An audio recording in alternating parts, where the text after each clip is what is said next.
What's going on, guys? I promised you guys some Forza 7 gameplay, and that is exactly what I got. Some brand new gameplay. This is Sonoma Raceway, the Grand Prix circuit with the Radical. Both are new cars.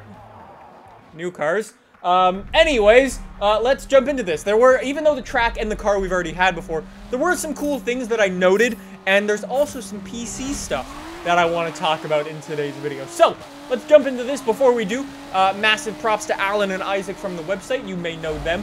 You may have seen some of their stuff. Isaac, if you don't know, is a professional racing driver for the EVR racing team in Forza. And Alan is Alan. I assume you'll be able to tell who's driving at what point in this gameplay. Anyways, props to them for taking time out of their busy schedule at Gamescom to capture this gameplay. Anyways, so shall we get talking about the gameplay and things like this. So Isaac's this first clip driving here, and Isaac is a really seriously good racer. I am so far off his pace, it's not even funny.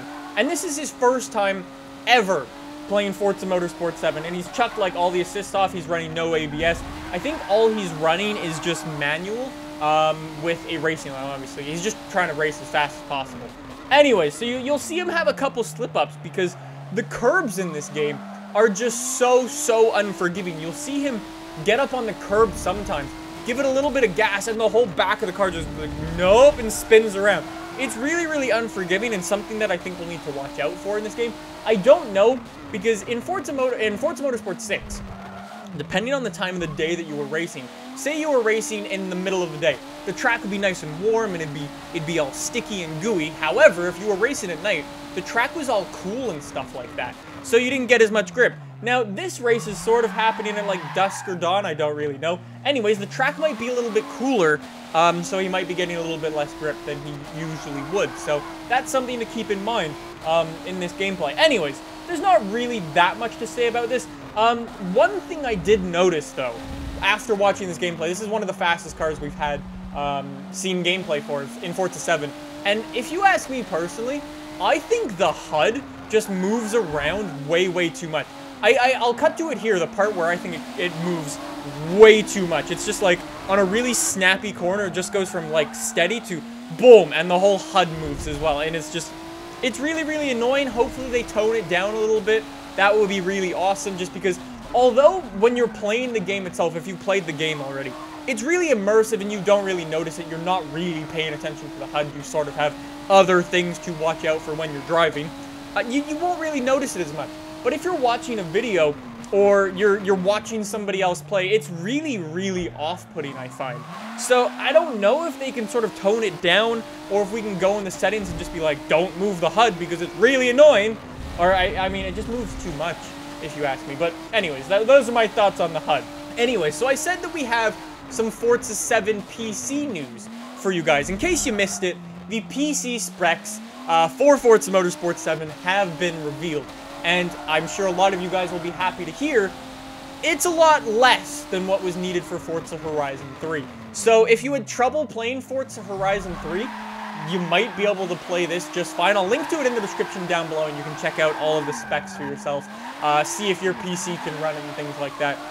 Fingers crossed that most of you guys can. I assume, they said you can play it on like a Surface Pro 4, which is pretty crazy. That's like almost like a tablet, which is pretty crazy. I've got my Surface Book, so you know there will be a video from me trying to play it on there.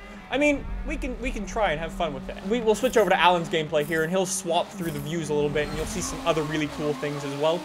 Just like the wing on the back of the car moving a lot. Once he jumps into interior view, you'll see the entire car just shakes around like crazy. It's really cool, and it's definitely very immersive, and you will also be happy to hear a Forza Motorsport 7 demo is on the way.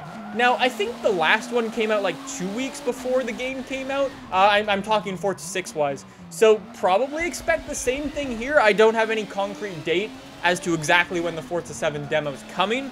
Anyway, so you can see Alan's driving here in the interior cam, and it's just every little movement of the steering wheel just makes the car shake around so much. It's never settled on the road really, and it's quite authentic. If you've ever been in a real race car, those things are not very, I'll use the word comfortable. They shake around a lot. But yeah, anyways, that's pretty cool. He also goes and jumps in the pits, which is pretty cool on this track because they've got, I think, like one of the longest pits ever because it goes around like the outside of the track. It's kind of cool. But you'll see something they changed up between when I drove into the pits in E3 as to now. It's a little bit different. However, something that still kind of bothers me about this game is that, so we've got this whole dynamic weather, right? Where you can start the race off and it'll be completely sunny, it'll be awesome, it'll be nice. And then, say halfway through your race, it just becomes night and dark and it starts to rain on your race. The tires in Forza Motorsport 7, they automatically change. I don't like that. I really, really don't. You guys will know if you watch my F1 series, which I definitely recommend you should. Oh my god, F1 2017. So sick. But anyways, in F1 2017, or 2016, you'll know just how important the tire strategy is, especially when the rain comes into play. And that's just not a thing in Forza 7. Okay, so you'll see the new thing on the screen there. When you change when you go into the pits, you'll see replace front tire, replace front tire, replace rear tire. I thought that was pretty cool, a nice little change there. It actually tells you sort of what it's doing. Maybe we'll see like, oh, it's filling your car up with this much % of fuel, or clean your windscreen or something. I don't know, but hopefully we'll see stuff like that. But yeah, that's really bothersome, is how the tires don't change depending on the conditions. Like, you don't have to pit if it starts to rain in the middle of the race, which is really not realistic, so there's probably nothing they can do about it now, but it's kind of disappointing to me. Anyways, guys, that is some brand new gameplay for Forza Motorsport 7. I hope you guys enjoyed it. Next week, on Tuesday, is the final week for car reveals in Forza Motorsport 7, and they promised a race car reveal list, so it should be pretty interesting. I will make a video on that one for sure, so thank you guys so much for watching. I hope you enjoyed. Make sure you're subscribed, and I'll see you in the next one for that race car list. So thanks for watching, guys. See you in the next one. Bye!